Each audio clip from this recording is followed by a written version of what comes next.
With the threat of nuclear war, it's always there. It's always a deterrent for conflict now. And I believe that most people my age don't believe it'll happen again, that it was a thing in history.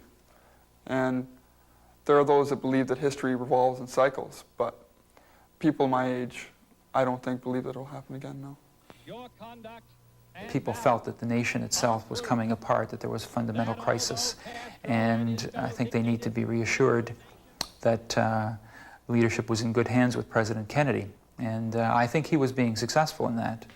You can see now, I think you have the same thirst in the United States that things are coming apart, this time socially and economically, and I think the people are searching for some feeling that they're in good hands, and currently the way the polls are riding, they don't feel that way, so there's more and more unrest.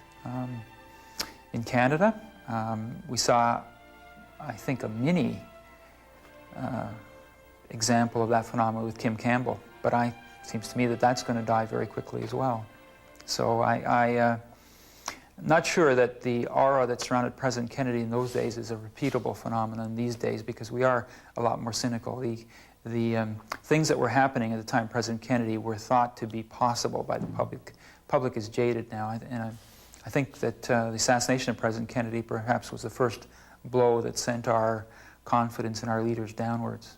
I think she was an asset to Jack, absolutely. She was, if there was any time, ever a time that he was faltering, in the presidency, she was the kind of the one key that kept the stability in the White House, that reassured the American people, kind of like, well, yes, we know he might be a little off there, but Jackie's there, and she'll keep him along, and that kind of thing. She was there, even though there was a sense that she was his wife, and that she should remain demure and into that whole image. I think that she held a lot of clout with especially American women. I think the way she regulated the media around her children, I think that really endeared her to, the American family unit. And I think kind of things like that, and the way, the televised tour she took around, I think opening her home to the homes of America, I think that really made a difference. Well, I would think that with the defeat in 1954 of the French forces, that his understanding of the problem would have been as wide-ranging as the explanation you've just given. I would have thought he would have had more caution. Maybe that's why he started with advisors, and we'll just see how it goes. But clearly, he was understanding in the later part of his life, I guess the last few weeks even. That interview he gave with Cronkite, I think, was in the fall of '63. He was clearly stating that it was not a war the United States was prepared to win.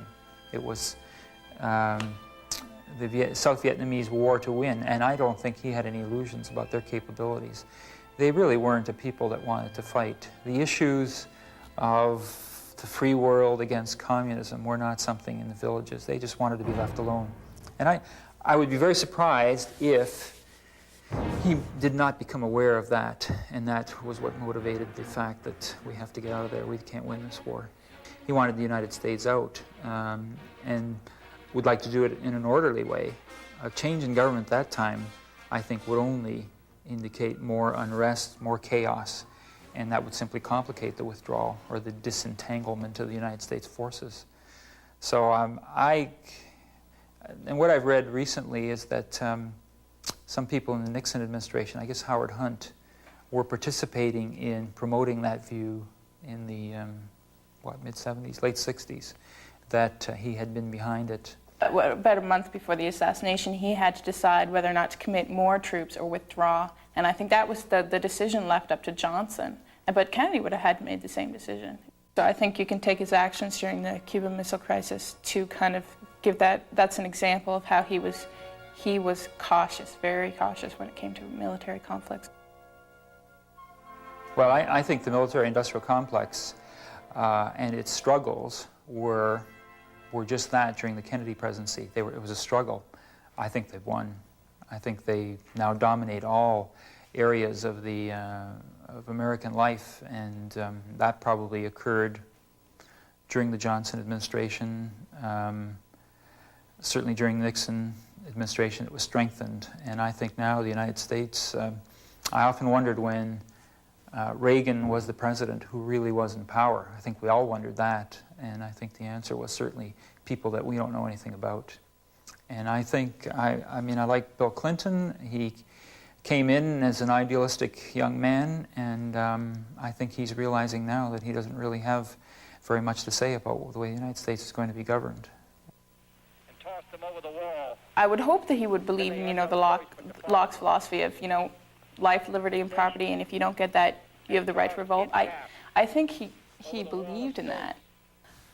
I don't want to say it was kind of a popularity contest that he wanted to kind of keep both sides happy, but I think that probably had something to do with it. I mean, the fact that he wasn't involved in orchestrating it, but he advocated it sort of at the same time really made a difference with, both sides of the conflict.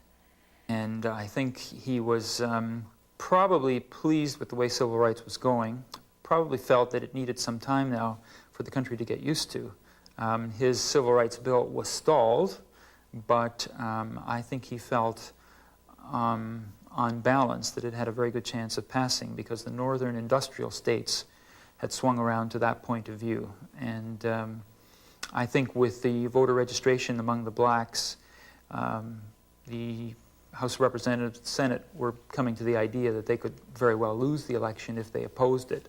So I think he had clear sailing there. Now what he had to do was mend some fences in the right-wing area, which took him, of course, to Texas. And just a couple of weeks before the assassination, of course, Adlai Stevenson, who had gone there, had a very rough ride. I think Kennedy expected a rough ride, certainly not what happened, although he was warned about it. But, I mean, the shooting of a president would be something that no one would have predicted. Even the motion pictures at the time didn't portray such things. I think The Manchurian Candidate had been out perhaps the year before, but that was viewed as an extraordinary movie and fantasy.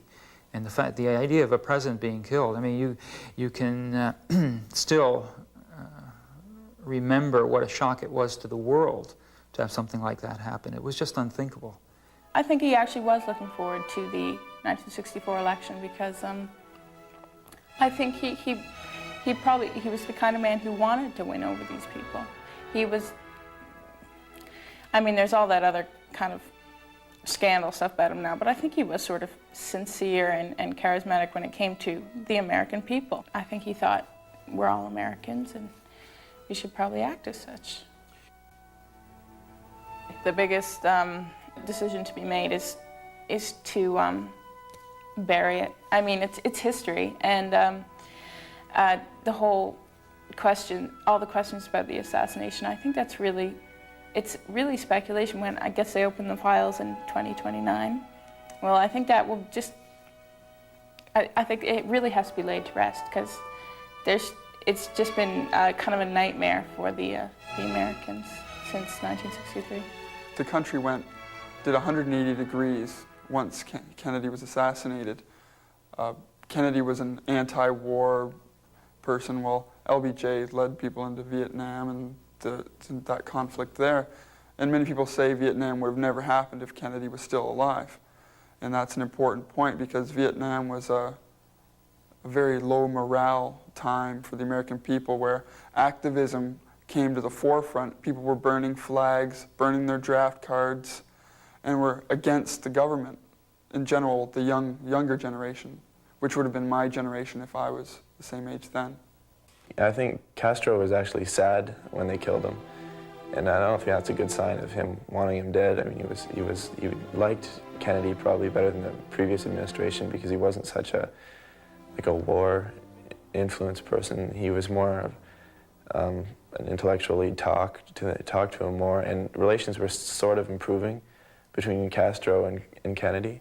So I don't think Castro really would want him dead. As for Khrushchev, I don't really think so either, because they were starting to smooth things out a little bit after that confrontation in Cuba with the missile crisis.